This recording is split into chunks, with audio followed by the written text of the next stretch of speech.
John 5:31 through 47. If I were to testify on my own behalf, my testimony would not be valid, but someone else is also testifying about me, and I assure you that everything he says about me is true. In fact, you sent investigators to listen to John the Baptist, and his testimony about me was true. Of course, I have no need of a human witness, but I say these things so that you might be saved.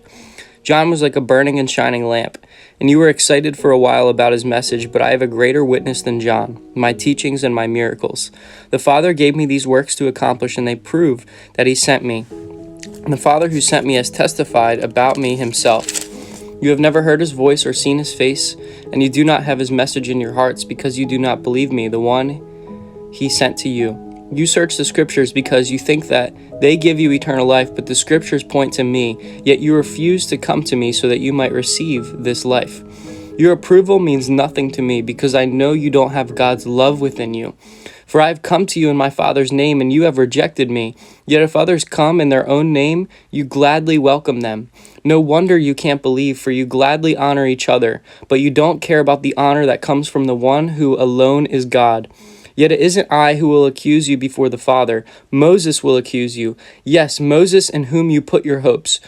If you really believed Moses, you would believe me because he wrote about me. But since you don't believe what he wrote, how will you believe what I say? So what Jesus is doing here is he's defending himself because he was being accused by the Jews in many different ways. There's a law in the Old Testament that says by the mouth of 2 or 3 witnesses, something shall be established. So in order for something to be proven as true, they need at least 2 or 3 witnesses. So Jesus is bringing into witness 3 things. Number 1, John the Baptist. When John the Baptist came, he testified publicly that Christ was the Messiah. Secondly, the signs and wonders. When Christ did the signs and wonders, that testified that he was truly sent from God. And third, he's testifying about the Father. The Father himself is bearing witness of Christ being sent from God. As he's defending himself, he's also bringing charges against the Pharisees because he's saying that they search the scriptures because in them they find their security. They think they find their life, but it's actually the scriptures that are testifying of him.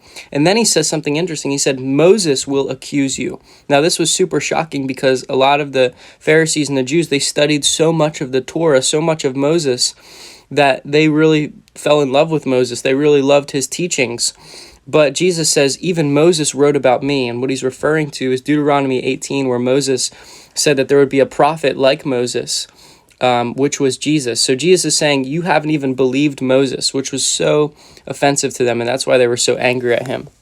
But Jesus says the reality is your heart is hardened towards God. That's why you don't receive me.